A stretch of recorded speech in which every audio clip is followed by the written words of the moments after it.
Hi guys, welcome back to my read along channel. I'm going to be doing another short story by Roald Dahl. It's called Esio Trot, and it's all Roald Dahl's own work. I'm just reading for entertainment and pleasure. Let's get going. I've been reading in small parts, so sorry I totally forgot to say that bit to you guys. I'm a bit tired, but I will be reading in small parts, so it might not get all done today, but I'll try and do it in stages like I normally do with my read-alongs. Okay, let's get going. Mr. Hoppy lived in a small flat high up in a tall concrete building. He lived alone. He had always been a lonely man, and now that he was retired from work, he was more than lonely than ever. There were two loves in Mr. Hoppy's life. One was the flowers he grew on his balcony. They grew in pots and tubs and baskets, and in the summer the little balcony became a riot of colour. Mr. Hoppy's second love was a secret he kept entirely to himself. The balcony immediately below Mr. Hoppy's jutted out a good bit further from the building than his own, so Mr. Hoppy always had a fine view of what was going on down there. This balcony belonged to an attractive middle-aged lady called Miss Silver. Miss Silver was a widow who lived alone, and although she didn't know it, it was she who was the object of Mr. Hoppy's secret love. He had loved her from his balcony for many years, but he was a very shy man, and he had never been able to bring himself to give her even the smallest hint of his love. Every morning Mr. Hoppy and Miss Silver exchanged polite conversation, the one looking down from above, the other looking up, but that was as far as it ever went. The distance between their balconies might not have been more than a few yards, but to Mr. Hoppy it seemed like a million miles. He longed to invite Mrs. Silver up for a cup of tea and a biscuit, but every time he was about to form the words on his lips, his courage failed him. As I said, he was a very shy man. Oh, if only he kept telling himself. If only he could do something tremendous like saving her life or rescuing her from a gang of armed thugs. Or if only he could perform some great feat that would make him a hero in her eyes. If only. The trouble with Mrs. Silver was that she gave all her love to somebody else, and that somebody was a small tortoise called Alfie.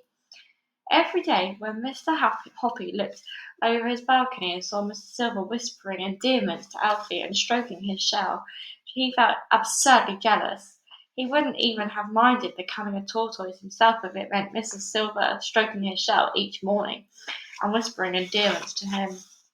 Alfie had been with Mrs. Silver for years, and he lived on her balcony summer and winter. Planks had been placed around the sides of the balcony so that Alfie could walk about without toppling over the edge, and in one corner there was a little house into which Alfie would crawl every night to keep warm. When the colder weather came along in November, Mrs. Silver would fill Alfie's house with dry hay, and the tortoise would crawl in there and bury himself deep under the hay and go to sleep for months on end without food or water. This is called hibernating.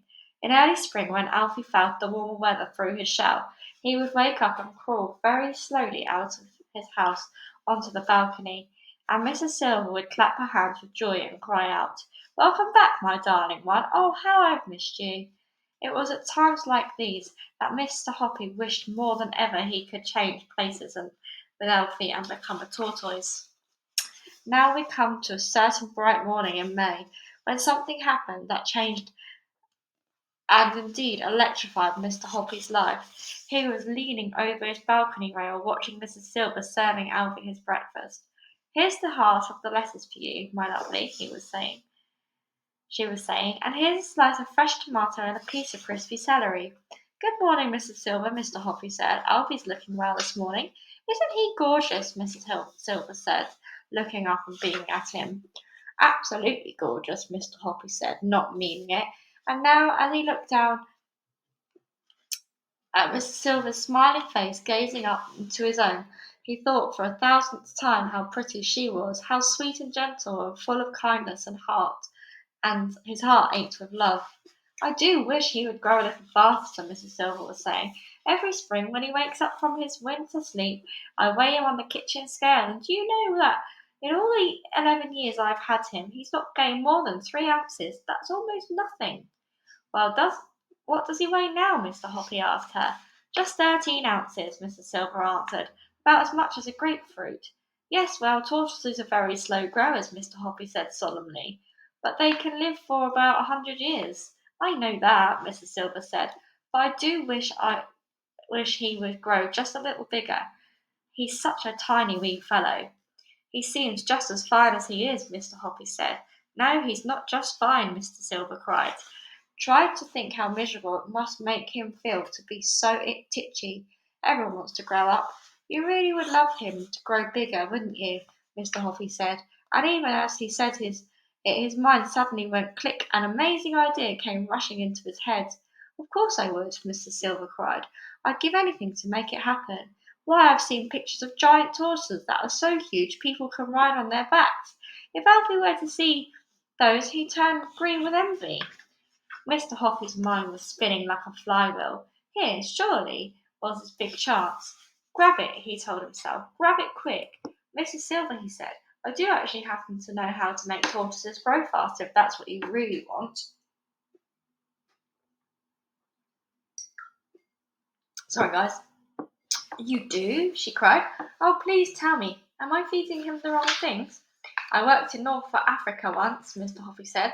That's where all these tortoises in England come from, and a Bedouin tribesman told me the secret. Tell me, cried Mrs. Silver. I beg you to tell me. Mr. Hoppy, I'll be your slave for life. When he heard the words, your slave for life, a little shiver of excitement swept through Mr. Hoppy. Wait there, he said. I have to go in and write something down for you. In a couple of minutes, Mr. Hoppy was back on the balcony with a sheet of paper in his hand. I'm going to lower it to you on a bit of string, he said, or it might blow away. Here it comes. Mrs. Silver caught the paper and held it up in front of her. This is what she read. Esio Trot, teg regib, and mochno, Esio Trot, walkpoo, fugpoo, torpoo, gerpoo, whirlpoo, liwpoo, elog, elsalg, futs, plug, tup, no, tup, Esio Trot, tup, no, tup, teg, no, el bob, bog, doof. What does it mean? She asked. Is it the mother language? It is tortoise language, Mr. Hoppy said. Tortoises are very backward creatures, therefore they can only understand words that are written backwards. That's obvious, isn't it? I suppose so, Mr. Silver said, bewildered. Esio Trot is simply tortoise spelt backwards, Mr. Hoppy said. Look at it.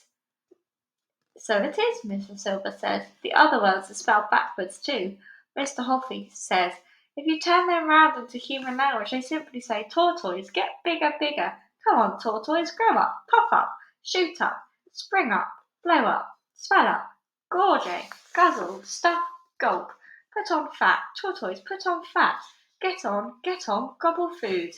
Mrs. Silver examined the magic words on the paper more closely. I guess you're right, she said.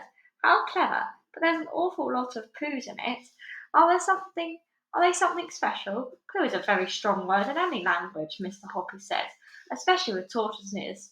Now, what you have to do, Mrs. Silver, is hold Alfie up to your face and whisper these words to him 3 times a day, morning, noon, and night. Let me hear you practice them.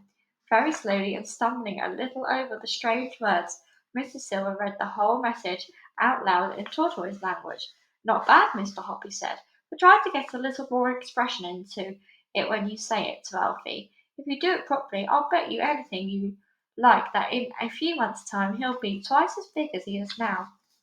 I'll try it, Mr. Silver said. I'll try anything. Of course I will. But I can't believe it'll work.